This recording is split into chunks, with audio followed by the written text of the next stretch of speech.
नमस्कार मित्रांनो, राज्यातील शेतकरी बांधवांसाठी एक अतिशय दिलासादायक आणि महत्त्वपूर्ण अपडेट आहे। मित्रांनो, 19 मार्च 2025 रोजी राज्य शासनाच्या माध्यमातून एक GR करून राज्यामध्ये जिवंत सातबारा मोहीम राबवण्यासाठी मंजुरी देण्यात आलेली आहे। आता बऱ्याच जणांना प्रश्न पडला असेल की जिवंत सातबारा म्हणजे काय?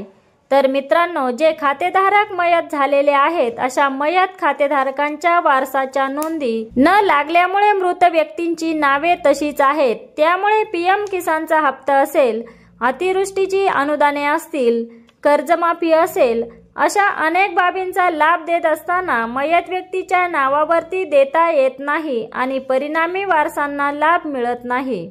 नवीन वारस नोंद करण्यासाठी ऑनलाईन पोर्टल विकसित करण्यात आलेले आहे, परंतु शेतकऱ्यांच्या माध्यमातून त्याच्यावरती वारस नोंद लावल्या जात नाहीत।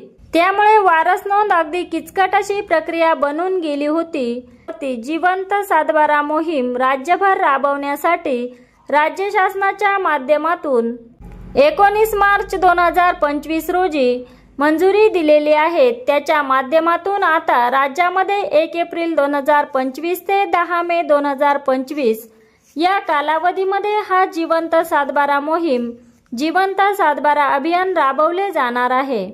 आता पहिल्या टप्प्यामध्ये जे मयत खातेधारक असतील त्यांच्या याद्या बनवल्या जातील, त्या याद्यांचे वाचन केले जाईल आणि याच अभियानाच्या अंतर्गत 6 एप्रिल 2025 या कालावधीमध्ये जे मयत शेतकऱ्यांचे वारस असतील अशा वारसांच्या नोंदीचे आवश्यक कागदपत्र ग्राम महसूल अधिकारी यांच्याकडे सादर केले जातील आणि मंडळ अधिकारी यांच्या मार्फत वारस ठराव ई-फेरफार प्रणालीमध्ये मंजूर केला जाईल।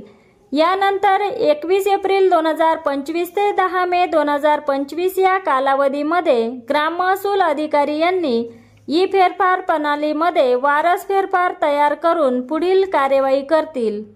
आता राज्यभर येणाऱ्या 1 एप्रिल 2025 ते 10 मे 2025 या कालावधीमध्ये राज्यात जिवंत सातबारा अभियान राबवले जाणार आहे।